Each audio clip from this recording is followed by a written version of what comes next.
എല്ലാവർക്കും നമസ്കാരം. മഴത്തോരു മുമ്പയുടെ പുതിയ വിശേഷങ്ങൾ നോക്കാം. അലീന സ്വന്തം അച്ഛന്റെ വീട്ടിലെത്തിയതിനു ശേഷം ബാലേന്ദ്രന്റെ വീട്ടിലാണെങ്കിൽ എല്ലാവരും ഭയങ്കര വിഷമത്തിലാ ഉള്ളത്. അലീന പോയി കഴിഞ്ഞതിൽ അവിടുത്തെ അന്തരീക്ഷം എന്തായിരിക്കും എന്നുള്ള കാര്യം അറിയാവുന്നത് കൊണ്ട് തന്നെ മനു അങ്ങോട്ടേക്ക് എത്തിയിട്ടുണ്ടായിരുന്നു. ആർക്കും ഭക്ഷണം കഴിക്കാനൊന്നും ഒരു താല്പര്യമില്ല. പക്ഷെ നിർബന്ധിച്ച് ബബിതയെ കൊണ്ട് ഫുഡ് ഉണ്ടാക്കി എല്ലാവരെ കൊണ്ടും കഴിപ്പിക്കുന്നൊക്കെ ഉണ്ട് കേട്ടോ മനുശങ്കർ. അത് എല്ലാവർക്കും ഒരു ആശ്വാസമാണെങ്കിൽ പോലും ബബിതയുടെയും കൃഷ്ണജയുടെയും അതുപോലെ രോഹിയുടെയും മനസ്സിൽ ഒരു നിരാശയുണ്ട് എന്നുള്ള കാര്യം അവന് മനസ്സിലായിട്ടുണ്ട്. അത് മാറാൻ വേണ്ടിയിട്ട് എന്തായാലും കുറച്ച് ദിവസം എടുക്കും. അവർക്ക് എന്തിനും ഏതിനും ഒരു അത്താണി ഉണ്ടായിരുന്നല്ലോ അലീന അവിടെ ഉള്ള സമയത്ത്. അവരെ സ്നേഹിക്കാനും ശാസിക്കാനും അവർക്ക് ഉത്സാഹവും ആത്മവിശ്വാസവും ഒക്കെ നൽകി അവരെ നയിക്കുവാനും അവരുടെ തെറ്റുകളും കുറ്റങ്ങളും ക്ഷമിക്കുവാനും അവരുടെ ദേഷ്യവും അതുപോലെ സങ്കടമൊക്കെ ഏറ്റുവാങ്ങാൻ ഇതുവരെ ആ വീട്ടിൽ അലീന ഉണ്ടായിരുന്നു. അവരെ സ്വന്തം സഹോദരങ്ങളെ പോലെ സ്നേഹിച്ചിട്ടുണ്ടായിരുന്നു.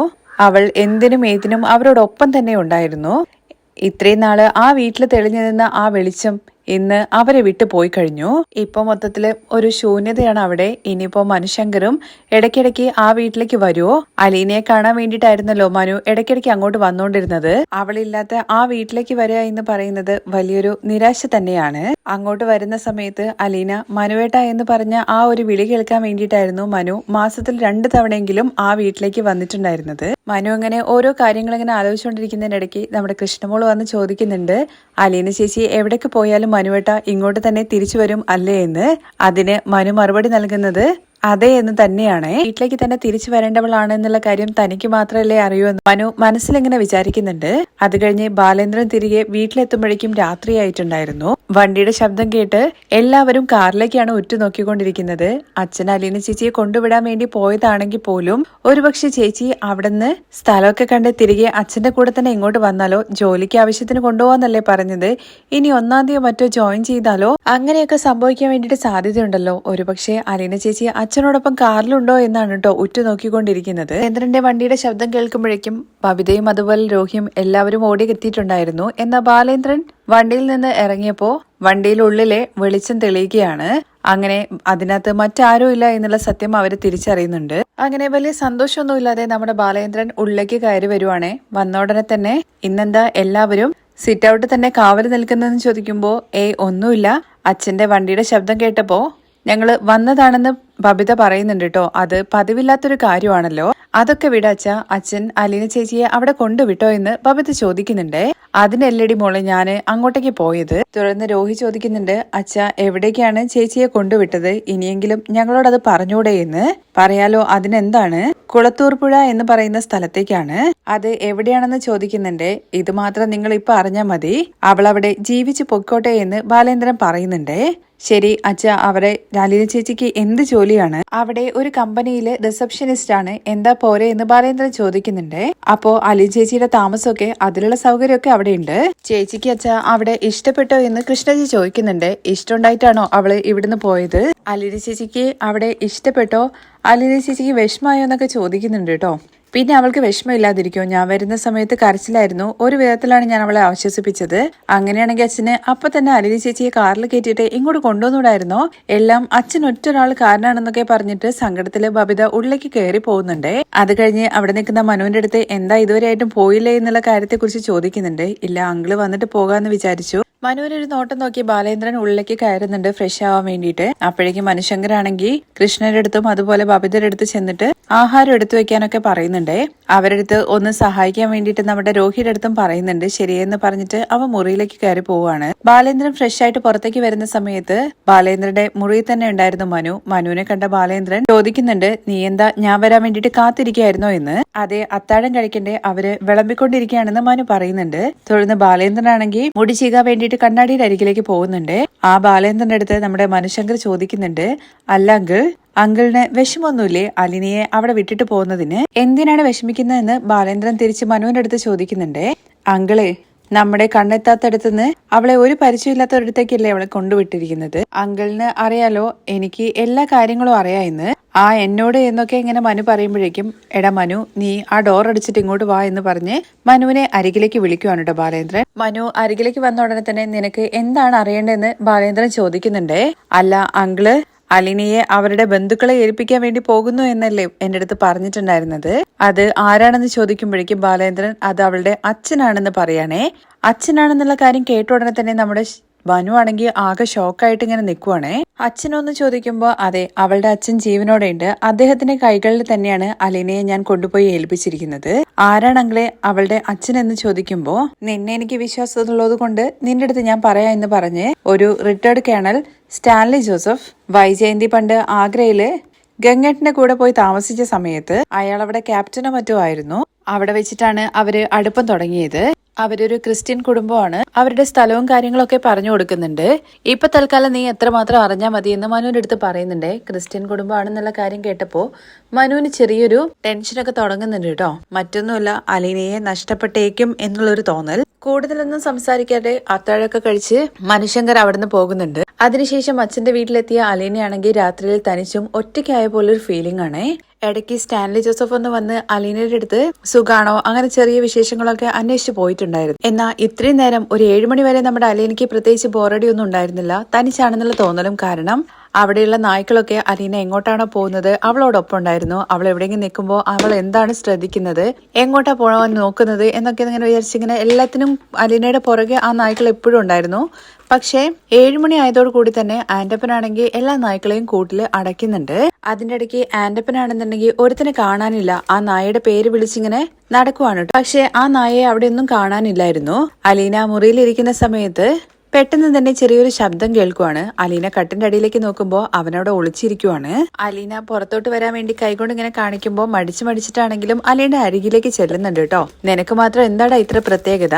നിന്റെ കുറുമ്പൊന്നും എന്റെ അടുത്ത് കാണിക്കണ്ട, മര്യാദയ്ക്ക് നീ നിന്റെ സ്ഥലത്തേക്ക് പൊക്കോ എന്നൊക്കെ അലീന അവന്റെ അടുത്ത് ഇങ്ങനെ പറയുന്നുണ്ട്. അത് കുറച്ച് കൂടിയ ഇനം തന്നെയാണ് കേട്ടോ. അതുകൊണ്ട് തന്നെ അലീന നായ്ക്കളുടെ അടുത്ത് ഇങ്ങനെ ഓരോ സംസാരിക്കുന്നതും അതുപോലെ ആ നായ അലീനയുടെ അടുത്ത് ഇങ്ങനെ ഇണങ്ങി നിൽക്കുന്നതൊക്കെ കാണുമ്പോൾ കുഞ്ഞിനെ നായ്ക്കളെ പേടിയൊന്നും ഇല്ലെന്ന് ചോദിക്കുവാണ് കേട്ടോ. ഇല്ല എന്ന് അലീന പറയുന്നുണ്ട്. കുഞ്ഞിന്റെ അടുത്ത് ഈ നായ്ക്കളൊക്കെ നല്ല പരിചയമുള്ളത് പോലെയാണല്ലോ അടുപ്പം കാണിക്കുന്നത്. ഇത് കേട്ട അലീന പറയുന്നുണ്ട്, ഇവിടുത്തെ നായ്ക്കൾ മാത്രമല്ല എല്ലാ നായ്ക്കളും എന്റെ അടുത്ത് ഇങ്ങനെ തന്നെയാണ്. പറഞ്ഞാൽ അനുസരിക്കെങ്കിലും എനിക്ക് ഈ നായ്ക്കളൊക്കെ ഇപ്പോഴും പേടിയാണ് എന്ന് ആന്റപ്പൻ ചിരിച്ചുകൊണ്ട് പറഞ്ഞിട്ട് ആ നായയും കൂട്ടിയിട്ട് അതിനെ കൂട്ടിലടയ്ക്കാൻ വേണ്ടിയിട്ട് പോവുകയാണേ. അത് കഴിഞ്ഞ് അലീനയാണെങ്കിൽ പുറത്തോട്ട് ഇങ്ങനെ വന്ന് നോക്കുന്നുണ്ട്. പുറത്ത് വന്ന് നോക്കുന്ന സമയത്ത് പുറത്ത് ഒരുപാട് ലൈറ്റുകൾ ഇങ്ങനെ തെളിയിച്ചു വെച്ചിട്ടുണ്ട്.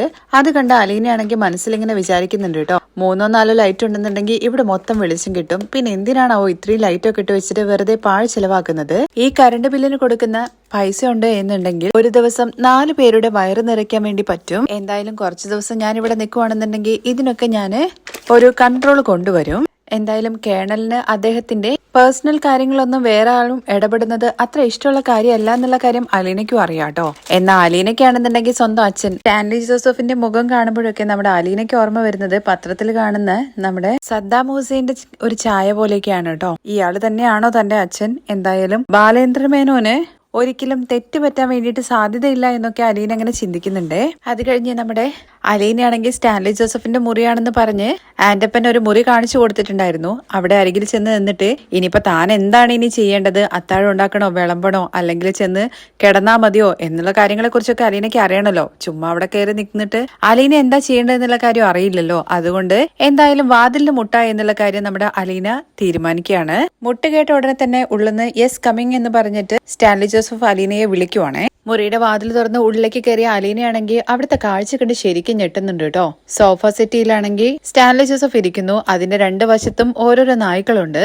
അത് മാത്രമല്ല മദ്യക്കുപ്പിയും സോഡയും ഐസ് ക്യൂബ്സും എല്ലാം കാണുന്നുണ്ട് അലീന. അത് മാത്രമല്ല സ്മോക്ക് ചെയ്തതിന്റെ മൊത്തം പുകയും ആ മുറിക്കകത്തുണ്ടായിരുന്നു. അലീനയുടെ അടുത്ത് ഉള്ളിലേക്ക് വരാൻ വേണ്ടി സ്റ്റാൻലി പറയുന്നുണ്ടെങ്കിലും കുറച്ചുനേരം അലീന അവിടെ തന്നെ നിന്ന് അലീന വെച്ച കാല് പുറകിലേക്ക് വെച്ച് കഥകടച്ച് പുറത്തോട്ട് പോവുകയാണേ. അലീന അലീന എന്ന് പറഞ്ഞ് നമ്മുടെ സ്റ്റാൻലി വിളിക്കുന്നുണ്ടെങ്കിലും അലീന അത് കേൾക്കാതെ പുറത്തേക്ക് ഇറങ്ങുന്നു. സ്റ്റാൻലി ജോസഫ് ഒരു മുക്കൊടിയനാണ് എന്നുള്ള കാര്യം നമ്മുടെ അലീനയ്ക്ക് മനസ്സിലാവാണ് കേട്ടോ. അലീന തിരിച്ച് മുറിയിലേക്ക് പോയി ഒരു ചിറകറ്റ പക്ഷിയെ പോലെ അവിടെ ഇങ്ങനെ ഇരിക്കുവാണ് കേട്ടോ. അപ്പോഴേക്കും കഥകിന് ആരോ വന്ന് മുട്ടുന്നത് അലീന കേൾക്കുന്നുണ്ട്. ചെന്ന് നോക്കുന്ന സമയത്ത് സ്റ്റാൻലി ജോസഫ് ഞാൻ വിളിച്ചിട്ട് കേൾക്കാതെ തിരിച്ചു പോന്നു അല്ലേ എന്നുള്ളൊരു ചോദ്യം അലീനയോട് ചോദിക്കുവാണ്. അവിടെ ഇരുന്ന് കുടിക്കുന്നത് കണ്ടതുകൊണ്ടാണ് ഞാൻ തിരികെ പോന്നതെന്ന് അലീന പറയുമ്പോൾ ഞാൻ മദ്യപിക്കും, അതിന് സമയമൊന്നുമില്ല, ഞാൻ എപ്പോഴും മദ്യപിക്കും, ആർമിയിലായിരിക്കുന്ന സമയത്തും അങ്ങനെ തന്നെയായിരുന്നു. അതൊരു മോശകാര്യമായിട്ട് തനിക്ക് ഇതുവരെ തോന്നിയിട്ടില്ല. തന്റെ ആഹാരത്തിന്റെ ഒരു ഭാഗമായി കഴിഞ്ഞു മദ്യം എന്നുള്ള കാര്യം കൂടി വ്യക്തമാക്കുന്നുണ്ട്. അത് കഴിഞ്ഞ് മുറിയിലേക്ക് കയറുവാണ് സ്റ്റാൻലി. എന്നിട്ട് വീടും പരിസരവും ഒക്കെ ചുറ്റി കണ്ടോ എന്നുള്ള കാര്യം അന്വേഷിക്കുന്നുണ്ട്. കണ്ടു എന്ന് അലീനയുടെ മറുപടി കേട്ട ഉടനെ എങ്ങനെയുണ്ട്, ഇഷ്ടപ്പെട്ടോ എന്ന് ചോദിക്കുവാണ്. ഉടനെ തന്നെ അലീന പറയുന്നത് ഇഷ്ടപ്പെട്ടില്ല എന്നാണ്. അതെന്താ എന്ന് സ്റ്റാൻലി ചോദിക്കുന്നുണ്ടെങ്കിലും തനിക്ക് ഇഷ്ടമല്ല എന്നുള്ള കാര്യം അലീന ഓൾറെഡി പറഞ്ഞല്ലോ. പിന്നീട് മറുപടി ഒന്നും നൽകുന്നില്ല. തുടർന്ന് സ്റ്റാൻലി പറയുന്നത് ഇവിടെ നമ്മൾ 3-4 പേര് മാത്രമേ ഉള്ളൂ. പൗലോസിനെയും അതുപോലെ ബൈജുവിനെയും ആന്റപ്പനെയൊക്കെ പരിചയപ്പെട്ടോ എന്ന് ചോദിക്കുമ്പോൾ അവരൊക്കെ ചേട്ടാന്ന് വിളിച്ചുകൊണ്ടാണ് നമ്മുടെ അലീന അഭിസംബോധന ചെയ്യുന്നത്. അതിന്റെ ആവശ്യമില്ല എന്നാണ് സ്റ്റാൻലിയുടെ പക്ഷം. അവരൊക്കെ ഇവിടുത്തെ സെർവൻസ് ആണ്, ഞാനാണ് അവർക്ക് ശമ്പളം കൊടുക്കുന്നത്. ഇത് കേട്ട അലീന പറയുന്നത് ഞാനും ഒരു വീട്ടിലെ സെർവന്റ് ആയിരുന്നു. അവിടുത്തെ എല്ലാവരും എന്നെ അലീന ചേച്ചി എന്ന് പറഞ്ഞിട്ടായിരുന്നു വിളിച്ചിട്ടുണ്ടായിരുന്നത്. ബാലേന്ദ്രന്റെ വീട്ടിലെ കാര്യങ്ങളെ കുറിച്ചല്ലേ, അവിടെ നിങ്ങളൊരു സെർവന്റ് അല്ലായിരുന്നു എന്നാണ് ബാലേന്ദ്രൻ എന്റെ അടുത്ത് പറഞ്ഞത്. അവരാരും നിനക്ക് അന്യരല്ല, എന്നാ അവിടുത്തെ സ്ഥിതിയല്ല ഇവിടെ. ആയിക്കോട്ടെ, പ്രായം കൂടിയവരെ ഞാൻ ബഹുമാനിക്കും. അത് വേലക്കാരായിരുന്നാലും പിച്ചക്കാരായിരുന്നാലും. അങ്ങനെയാണ് തന്നെ ബ്രിജിത മമ്മി പഠിപ്പിച്ചത്. ഒരിക്കലും പണത്തെ സ്നേഹിക്കരുത്, ബഹുമാനിക്കരുത് എന്നുള്ള കാര്യം കൂടി ബ്രിജിത മമ്മി പഠിപ്പിച്ചിട്ടുണ്ട് എന്ന് നമ്മുടെ അലീന പറയുന്നുണ്ട്. ഇത് കേട്ട സ്റ്റാൻലി ആണെങ്കിൽ ചിരിക്കുകയാണ് ചെയ്യുന്നത്. ഇവിടെ നീ എന്റെ മകളാണ്, എന്റെ അച്ഛൻ ആരാണെന്നുള്ള കാര്യം എനിക്കറിയില്ല. കടപ്പാട്ടൂരത്തെ അച്ഛൻ പറഞ്ഞതാണ് ഇതാണ് എന്റെ അച്ഛനെന്ന്. ഇവിടെയുള്ള സെർവൻസിനാണെങ്കിൽ ഞാന് നിങ്ങളുടെ മകളാണെന്നുള്ള കാര്യം അറിയത്തുമില്ല. അറിയുമായിരുന്നെങ്കിൽ അവരെന്റെ അടുത്ത് ചോദിക്കില്ലായിരുന്നല്ലോ ഞാൻ എവിടുന്ന് വന്നു, ആരാണ് എന്നൊക്കെ. ആരാണെന്ന് ചോദിച്ചാൽ അവരുടെ അടുത്ത് ഞാൻ പറഞ്ഞിട്ടുണ്ട് 23 വർഷം ഞാൻ അനാഥാലയത്തിലാണ് ജീവിച്ചിരുന്നത്. അത് കഴിഞ്ഞ് കുറച്ചുനാള് വീട്ടു ജോലിക്കാരിയായ ഒരു വീട്ടിലും. അങ്ങനെ പറയേണ്ടിയിരുന്നില്ല എന്ന് സ്റ്റാൻലി പറയുന്നുണ്ട്. എങ്ങനെയാണ് പറയേണ്ടതെന്നുള്ള കാര്യം എന്റെ അടുത്ത് ആരും പറഞ്ഞു തന്നില്ല. ആദ്യം വേലക്കാരിയായി പിന്നെ യജമാനത്തിയായി കഴിഞ്ഞാൽ അതിലൊരു അഭിമാനമുണ്ട്. എന്നാൽ ആദ്യം യജമാനത്തിയായി പിന്നെ വേലക്കാരിയായി താഴ്ത്തപ്പെട്ട് കഴിഞ്ഞു കഴിഞ്ഞാൽ പിന്നെ തല ഉയർത്താൻ വേണ്ടി പറ്റുമോ എനിക്ക് എന്ന് സ്റ്റാൻലിയുടെ അടുത്ത് ചോദിക്കുന്നുണ്ട്. അലീനയുടെ സംസാരം കേട്ട സ്റ്റാൻലി പറയുന്നുണ്ട് നീ പറഞ്ഞത് വളരെ ശരിയാണ്, അതില് ഒരു തെറ്റുമില്ല. ഞാൻ ആരടുത്തും ഒന്നും പറഞ്ഞില്ല, കാരണം എനിക്ക് അതിനുള്ള സമയം കിട്ടിയില്ല. ബാലേന്ദ്രൻ വന്ന് എന്റെ അടുത്ത് കാര്യങ്ങൾ പറഞ്ഞ് കുറച്ചു ദിവസം ആയതേ ഉള്ളൂ. ഞാൻ എന്നെ തന്നെ വിശ്വസിപ്പിക്കുകയാണ്. അപ്പോൾ മറ്റുള്ളവരെ വിശ്വസിപ്പിക്കാൻ വേണ്ടിയിട്ട് എനിക്ക് എന്തോരം സമയം ആവശ്യം വരും. ഇതൊക്കെ എന്നെ ബാധിക്കുന്ന കാര്യങ്ങളാണ്, അതുകൊണ്ട് അതൊക്കെ തനിക്ക് വിട്ടു തന്നേക്ക് എന്നാണ് സ്റ്റാൻലി പറയുന്നത്. അത് കഴിഞ്ഞ് പൊതുവെ സ്ത്രീകൾക്ക് മദ്യപാനികളോടും അതുപോലെ തന്നെ പുകവലിക്കുന്ന ആൾക്കാരോടൊക്കെ ഒരു അനിഷ്ടം ഉണ്ടാവുമല്ലോ. എന്നാ ഇത് രണ്ടും എന്റെ സ്വകാര്യ സുഖങ്ങളാണ്. ഉടനെ തന്നെ അലീന പറയുന്നുണ്ട് ഇതിൽ രണ്ടിലും കൈ കടത്തരുത് എന്നുള്ള കാര്യത്തെക്കുറിച്ച് നിങ്ങൾക്ക് നേരിട്ട് അങ്ങ് പറഞ്ഞാൽ പോരെ എന്ന്. അലീനയുടെ ആ മറുപടി കേൾക്കുമ്പോൾ സ്റ്റാൻലി നന്നായിട്ട് പൊട്ടിച്ചിരിക്കുന്നുണ്ട്. അത് കഴിഞ്ഞ് അലീനയ്ക്ക് വേണ്ട ഡ്രസ്സുകളെല്ലാം കബോർഡിനകത്ത് മേടിച്ച് വെച്ചിട്ടുണ്ട് എന്ന് പറയുന്നുണ്ട്. അതെല്ലാം ഞാൻ കണ്ടു. ഒരു 5-6 വർഷം കഴിഞ്ഞ് ഞാൻ കുറച്ച് തടിച്ചു വീർത്ത് കഴിഞ്ഞ് കഴിഞ്ഞാൽ എനിക്ക് ഇടാൻ വേണ്ടി പറ്റിയേക്കും എന്ന് അലീന പറയുമ്പോ അപ്പൊ അതൊക്കെ കുറച്ച് വലിപ്പ കൂടുതലുണ്ടല്ലേ, അത് നീ ആന്റപ്പന്റെ അടുത്ത് പറഞ്ഞാൽ മതി, അവൻ നിന്റെ പാകത്തിനനുസരിച്ചുള്ളത് മേടിച്ചു തരുമെന്നും കൂടി പറയുന്നുണ്ട്. അതിനുശേഷം നമുക്ക് ഭക്ഷണം കഴിക്കണ്ടേ, സമയമായി എന്ന് പറഞ്ഞിട്ട് അദ്ദേഹം ഉത്തരവിട്ടിട്ട് അങ്ങനെ നടന്നു പോവുകയാണ് കേട്ടോ ചെയ്യുന്നത്. ആ നടന്നു പോകുന്ന ആ അച്ഛനെ നോക്കി ഇങ്ങനെ നിൽക്കുവാണ് കേട്ടോ അലീന. പുറകെ അലീന വരാത്തത് കാണുമ്പോൾ അദ്ദേഹം തിരിഞ്ഞു നോക്കുന്നുണ്ട്. എന്നിട്ട് അലീനയുടെ അടുത്ത് പറയുന്നത് ഒരു കാര്യം എനിക്ക് 2 തവണ പറയുന്നത് ഇഷ്ടമല്ല. ഇതിന് മറുപടിയായിട്ട് നമ്മുടെ അലീന പറയുന്നത് എത്ര പറഞ്ഞു കഴിഞ്ഞാലും വിശപ്പുണ്ടെങ്കിൽ കഴിച്ചാ പോരെ. ആ തിരിച്ചുള്ള ആ മറുപടി നമ്മൾ സ്റ്റാൻലി ഒരിക്കലും പ്രതീക്ഷിച്ചില്ല കേട്ടോ. അപ്പോ വിശപ്പില്ലേ, ഇന്നലെ വരെ ഞാൻ 9:30ക്കാണ് ഭക്ഷണം കഴിച്ചുകൊണ്ടിരുന്നത്, ഇന്നിപ്പോ 8 മണിക്ക് ഇവിടുന്ന് ഭക്ഷണം കഴിക്കണം എന്ന് പറഞ്ഞു കഴിഞ്ഞു കഴിഞ്ഞാൽ അത് നടപ്പുള്ള കാര്യമാണോ? അതൊക്കെ പഠിക്കണമെങ്കിൽ എനിക്ക് കുറച്ച് സമയം വേണ്ടേന്ന് അലീന ചോദിക്കുന്നുണ്ട്. അത് കേട്ട് സ്റ്റാൻലി ആണെന്നുണ്ടെങ്കിൽ ശരി, അങ്ങനെയാണെങ്കിൽ ഞാൻ 1 മണിക്കൂർ കഴിഞ്ഞ് വരാ എന്ന് പറയുന്നുണ്ട്. വേണ്ട, എനിക്ക് വേണ്ടിയിട്ട് ഇവിടുത്തെ ചിട്ടകളൊന്നും മാറ്റണ്ട, എന്റെ ചിട്ടകളാണല്ലോ ഞാൻ മാറ്റേണ്ടത്. അതുകൊണ്ട് തന്നെ അലീന മുറിയിൽ നിന്നും ഇറങ്ങി പുറത്തോട്ട് ചെല്ലുവാണേ. ഊൺമേശയിലേക്ക് ചെന്ന് നോക്കുന്ന സമയത്ത് ചൂടോടെ പൗലോസേട്ടൻ ഭക്ഷണം എല്ലാം വിളമ്പാൻ വേണ്ടി റെഡി ആയിട്ട് നിൽക്കുവാണ് കേട്ടോ. അവിടെ ഫോർക്കും അതുപോലെ നൈഫൊക്കെ ഉപയോഗിച്ചിട്ടാണ് സ്റ്റാൻലി ഭക്ഷണം കഴിക്കുന്നത്. അത് മാത്രമല്ല അവിടെ കുറച്ച് ടേബിൾ മാനേഴ്സുകളും ഉണ്ട്. വെറുതെ പാത്രത്തിൽ ഇങ്ങനെ കുട്ടി ഇങ്ങനെ സൗണ്ട് ഉണ്ടാക്കുക, അതുപോലെ സംസാരിക്കുക, അതൊന്നും പാടില്ല എന്നുള്ള കാര്യമൊക്കെ നമ്മുടെ അലീനയ്ക്കും അറിയാം. അത് കഴിഞ്ഞ് നമ്മൾ സ്റ്റാൻലി അലീനയ്ക്ക് അരികിലേക്ക് നൈഫും അതുപോലെ ഫോക്കും ഒക്കെ വെച്ച് കൊടുക്കുന്നുണ്ട്. അലീന കൈകളിൽ ഇങ്ങനെ പിടിക്കുമ്പോൾ ഏത് കയ്യിലാണ് നൈഫ് പിടിക്കേണ്ടത്, ഏത് കയ്യിലാണ് ഫോക്ക് പിടിക്കേണ്ടതെന്നൊക്കെ പറഞ്ഞു കൊടുക്കുന്നുണ്ട് കേട്ടോ. അങ്ങനെ അലീനയാണെങ്കിൽ ഒരു ചിക്കൻ പീസ് എടുത്ത് അതിന്റെ മേലെ യുദ്ധം ആരംഭിക്കുകയാണ്. ആരംഭിക്കുന്ന സമയത്ത് ഫുള്ള് സൗണ്ട് ഉണ്ടാക്കുന്നുണ്ട്. സൗണ്ട് കേട്ട് സ്റ്റാൻലി ആണെന്നുണ്ടെങ്കിൽ അലീനയുടെ അടുത്ത് പറയുന്നുണ്ട് ശബ്ദം ഉണ്ടാക്കരുത് എന്ന്. ഇത് കേട്ട അലീന ഇങ്ങനെ പിറുപിറുക്കുന്നുണ്ട്. എങ്ങനെയാ ശബ്ദം ഉണ്ടാക്കാതെ കഴിക്കാൻ വേണ്ടി പറ്റുക? പ്ലേറ്റും അതുപോലെ ഫോർക്കും നൈഫും അല്ലേ, അല്ലാതെ സ്പോഞ്ചൊന്നും അല്ലല്ലോ. അങ്ങനെ അലീന എന്തോ പിറുപിറുക്കുന്നുണ്ട് എന്നുള്ള കാര്യം സ്റ്റാൻലിക്ക് മനസ്സിലാവുന്നുണ്ട്. ഒച്ചത്തിൽ പറഞ്ഞാൽ മാത്രമേ എനിക്ക് മനസ്സിലാവുള്ളൂ എന്ന് സ്റ്റാൻലി പറയുവാണേ. അത് കഴിഞ്ഞ് എങ്ങനെയാണ് നൈഫും ഫോർക്കും പിടിക്കേണ്ടത്, എങ്ങനെയാണ് കഴിക്കേണ്ടത് എന്നുള്ള കാര്യം താൻ കാണിച്ചു തരാ എന്ന് പറഞ്ഞിട്ട് സ്റ്റാൻലി അത് കാണിച്ചു കൊടുക്കുന്നൊക്കെ ഉണ്ട്. സ്റ്റാൻലി കഴിക്കുന്നത് കാണുമ്പോൾ സൗണ്ട് ഒന്നും ഇല്ലാതെ ഭയങ്കര നീറ്റ് ആയിട്ടാണ് കഴിക്കുന്നത്. അതുപോലെ അലീനയും കഴിക്കാൻ വേണ്ടി ശ്രമിക്കുന്നുണ്ട്. പക്ഷേ യുദ്ധം നടക്കുന്നതിനിടയ്ക്ക് ചിക്കൻ പീസ് തെരഞ്ഞിങ്ങാണ്ട് സ്റ്റാൻലിയുടെ പ്ലേറ്റിന്റെ അരികിൽ വരെ എത്തുന്നുണ്ട്. പക്ഷെ സ്റ്റാൻലി ആണെന്നുണ്ടെങ്കിൽ സാരമില്ല, മറ്റൊരു പീസ് എടുത്തോളൂ, എന്നിട്ട് ട്രൈ ചെയ്യൂ എന്നാണ് പറയുന്നത്.